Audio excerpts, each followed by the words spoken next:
Hello, Internet. Okay, little bit of a curveball. Doing an in the bag because they're fun. Not, I don't necessarily think anyone cares what the heck I throw, but a friend of mine suggested doing an in the bag just to kind of have a timestamp of what you were throwing at any given time, and to kind of hold you accountable for your questionable decisions, of which I have some. Um, so yeah, that's the game plan. And a bit of a very quick trip recap. I live in Seattle, Washington. I got to go over to Idaho to Faragut State Park and play all the courses over there in the middle of a pine forest. Pine trees are oppressive. The trees here in the Northwest, you can kind of get through them sometimes. Pine trees, no, they stuff you all over the place. So you end up having to go over or under a lot, which changed my disc selection a little bit. Um, More on that later. But absolutely amazing state park if you can go check it out. They have four courses there: a putter course, a medium short course, a medium long course, and a, oh my god, every hole is over 750 feet type of distance course.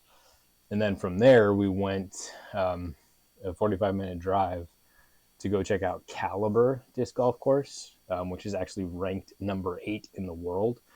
It's owned by a crazy man who spent, I think they said, 3 years. He designed the course in the middle of a forest and then cut and cleared and stump ground out all of the trees that were in the way of the holes, which is like a lot of trees because the holes are huge. There's a lot of 750-foot plus stuff there. But it's amazing to see a course that was designed intentionally versus something that was thrown up in a public park. Really changes your mind about golf, meaning strategically placing the disc where you want and having to plan out a course map for the entirety of the hole, and not just throw it towards the basket and then you'll hit your par three. So amazing course. Caliber, go check it out. They're actually building a second course on the property, which is partially playable. So go do that. Okay, into the bag. So I'm going to do this a little bit weird. I'm going to go down the center of my bag first. So that'll make sense later. I putt with maidens because West Side is cool, and these are the coolest stamp in the world. Stamps are a very important part of my criteria for finding a disc. I'm kidding, but I'm not kidding. That's why I went with a Nova for the longest time, because they don't put cool stamps on their premium stuff, but their DX always had a picture of a cool animal, so I went with that. I've branched out from that. But maidens just fit good in my hand, and they have a shallow enough rim that I can throw them well, barely. And I use BT. This is a BT medium, but most of my putters are BT soft. I feel like the grab to change a lot better. I do not understand people that putt with base plastic. Terrifies me. So that's my putting putter. My throwing putter is the same. I don't really have an understable putter. I'm considering adding one just for fun because I like things that flip up a lot. But this one is relatively beat in. I've been playing with it for close to 2 years now. So it's really pretty neutral. It is an 01, but barely. So this is until this weekend. This was my approach shot disc. All of my approaches were with this. I would put it on Annie, put it flat, put it on hyzer, and just knowing this disc and shaping it was the solution. So going down the center of the bag, what I mean is I'm going to jump to my neutral mid, which I have a mind bender. I just got it because Simon Lazat's logo is really cool. Functionally not different from a Mako 3, which I have bagged a lot. Mako 3s are a little bit too tall in the rim for my fingers. They tend to get stuck a little bit, and I end up wanting to fan grip them instead to make sure that if I power grip, my fingers will kind of get caught on the rim too much. My Makos that I used to throw started to get a little bit of understability. So if I'd try to throw them flat and they'd turn right, and that added a degree of abstraction that I didn't want to deal with. I didn't want to have to flip, from a 15-degree angle up to flat to have a flat shot. I wanted something that would just stay flat. So I got a mind bender to just try it out and refresh that neutral slot. This is one of my questionable choices because on my 4-day disc golf trip, I threw this not more than 3 times. So it probably doesn't need to be in my bag. I should probably just throw my other neutral mid, which is an EMAC Truth. I love this disc. Little bit smaller of a rim, not anywhere near as sharp as a Mindbender or a Mako. So my fingers pop off of it better. It's shallower. It just fits in my hand better. It's easier for me to get it nose down. It's great. And this one has been beaten enough that it doesn't have a ton of fade. So much like my Mako, if I really crank on it, it will flip up 15 or so degrees for me, which is not great sometimes, but sometimes it's great. So that's my straight mid. I should probably get rid of the mind bender. And then on to fairways. Rivers.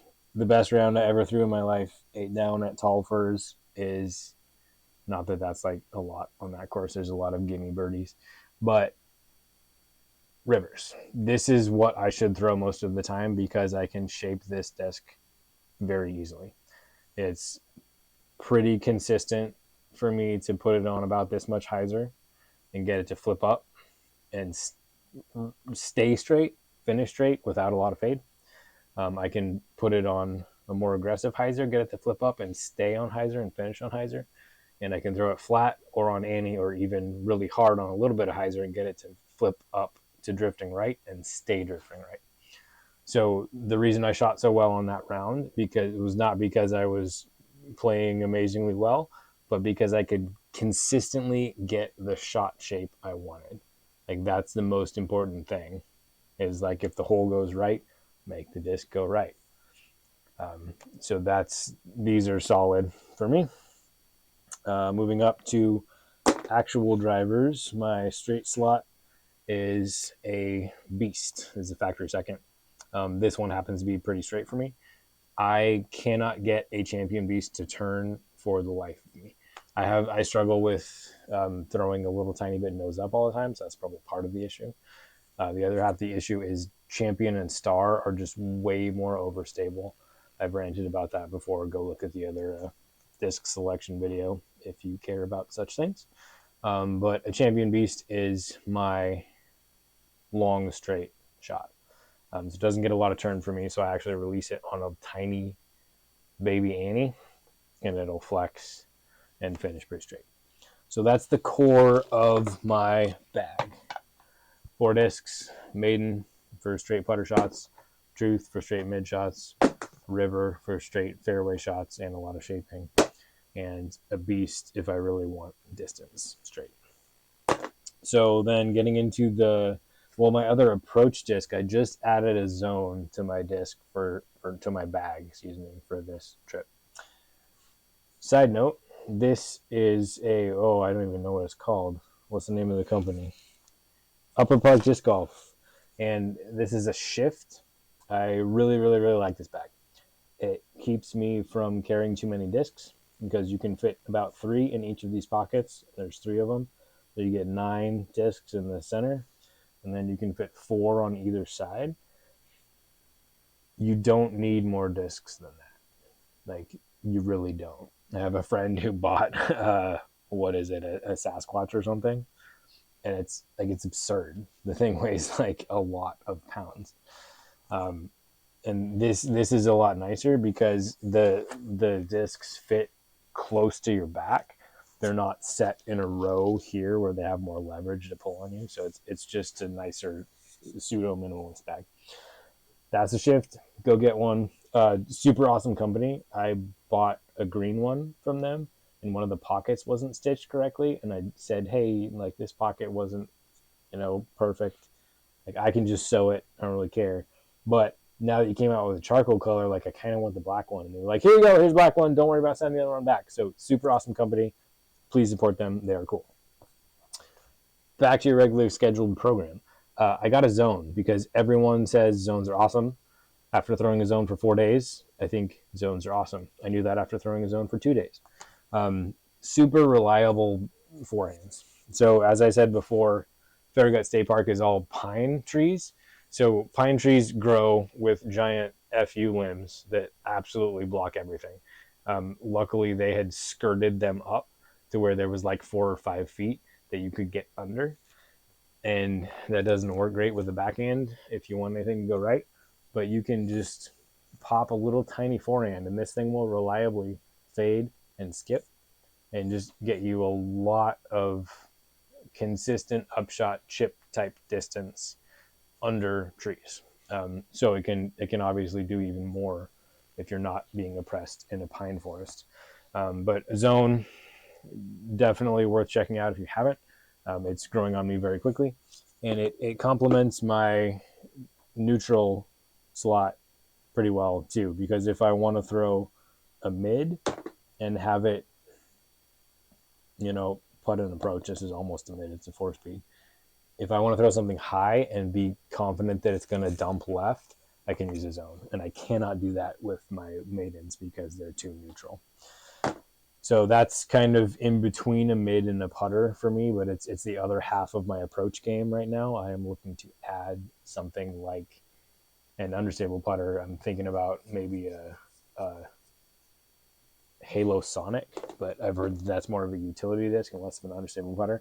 I may just play catch with this in a parking lot for a day and make it even more understable, and then cycle in a more neutral maiden. May or may not work. But my main straight mid is a beat in Emac Truth. So for this trip, along with zone, I bought a fresh Truth to have just a little bit more reliable fade. So this one will flip up a little bit if I crank on it, which was not a problem because it was early in the season and my arm speed is not where I want it to be. But I had this one just for those shots that I know I want to throw flat and maybe kind of high and have them reliably dump left a little bit. So that's a mid, 2 mids. Counting the zone kind of sort of is a mid. Mindbender that I probably shouldn't have brought. And then my last mid, I absolutely love this disc. More so because of the dye job than because of what the disc is. This is a Discraft Soul. It's significantly understable for my arm speed. And it does the thing like Simon's MD whatever that's half of it's dyed red and half of it's dyed yellow, that when it spins, you can see the rim changing colors. So I play disc golf because I like watching discs fly, and discs that go and change colors while they're flying is even better. So this brings me a lot of happiness. And it's a cool disc too. Like it's easier to get, if you actually snap something on Annie, it's easier to get it to hold in Annie line. And it will flip up to flat and hold that angle pretty darn well. And at the field just the other day, I threw this internet distance and UDisc distance, so take it with a grain of salt. But I threw this somewhere in the ballpark of 380, which I know that's actually accurate because all the way across a field that I throw at. I have never thrown a mid anywhere near that far before in my life. So understability is a good thing. There was a stiff tailwind, so totally internet distance. So that's understable. So we'll go to understable on the fairways. Understable on the fairways, I have a Leopard 3 in Star and a Leopard 3 in Champion. The Star one is a tiny bit more understable, but these were functionally the same disc for my arm speed as it is now early season. If I wanted something to flip up or turn a little bit, I would throw the Star one. If I didn't, I would throw the Champion. But I really like these discs. I really like a Leopard and DX. but a DX disc is not anywhere near the same as a star or a champion. So I was kind of just trying to beat these in and see how they did for me, and they were okay, but they kind of fly as like a DX T-bird. So I'm just trying to beat these in to get them to where they're going to be consistently understable for me, and they are not that yet. So that's understable. And then understable driver, I have a champion Sidewinder, which I bought this used, so it's actually very beat in, and it does flip up quite a bit. So I can start it on anything less than a 45, and it'll flip up to straight. So what I ended up using this for was anything that I wanted to stay straight, and at specifically at caliber, um, there's a ton of elevation. Specifically, a lot of you're throwing uphill. So I use the understability from this to counteract the throwing uphill thing. Because when you throw uphill, a disc gets more stable because you're losing airspeed as you go up, because physics. So having something with more understability means that it'll carry longer. So I was able to throw this flat and kind of pretend that it was a T-bird, and it would stay flat going uphill and then still fade left a little bit. So this was excellent on the elevation. And then let's go back to, okay, so this is kind of sort of understable. So I have a Dynasty. I really like this disc. When my arm speed is what I want it to be, this has a decent amount of flip up for me and will turn right and then still reliably fade. So this is what I would want a beast to be if I had the arm speed and the nose down ability to actually make a beast turn. Dynasty actually does that for me. So if I was going to throw the beast, but I kind of just wanted a little more sneaky distance, I would throw a Dynasty, and that worked out for me pretty well. And then my other overstable fairway slot is I brought a couple of T-birds. Just absolutely a solid disc. I started kind of throwing Philo's bag, which is T-birds and rocks, and he cycles them, but I did not have anything to cycle when I started, so I was just only throwing overstable, which I think is actually a pretty good plan for a beginning player, because it gets you that consistency of you know your disc is going to stay on the angle you released it on. So that was my bag as I brought it. And then I brought a couple of extra discs just to mess around with. I brought a star Sidewinder to try to beat it in. That did not happen. I did not throw it enough. I brought a very beat-in star Beast. This was just for utility shots, and I didn't actually end up throwing it at all. But what this does for me is I can release it on as much hyzer as I can possibly gather, and I know that it will still flip over and ride right. So if I wanted a max distance shot that I knew I needed to finish right, I don't really throw forehands full power. One, because I'm afraid of injury. Two, because I'm just not good at them yet. And it's kind of more fun to me to try to make a backhand flip up and go right. So that's this disc at max range, but I didn't end up needing that one. And then two discs that I brought that are competing for the same slot of kind of the fairway-ish to actual driver overstable. I brought a star Firebird.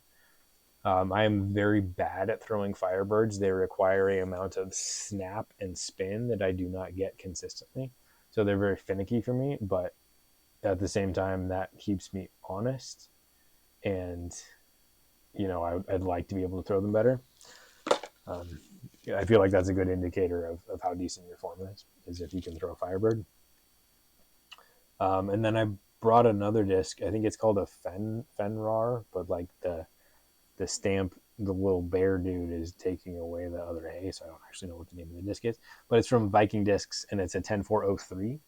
So if I wanted something reliably more beefy than my Beast, which is pretty straight for me, it will finish left, but it's not going to hook left. I brought this to try out for that slot.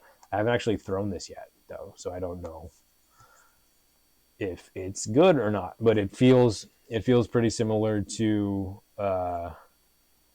Infinite Innova discs in the same range, like 1003s. So I imagine it would perform pretty similarly. But yeah, this was an option that I brought as well, and I didn't end up needing an overstable uh, driver because the Beast was plenty stable for me. So that's my bag. Um, if you feel like I am doing something totally stupid or there's a discussion check out, please let me know in the comments. And thanks so much for watching. We'll see you next time, Internet.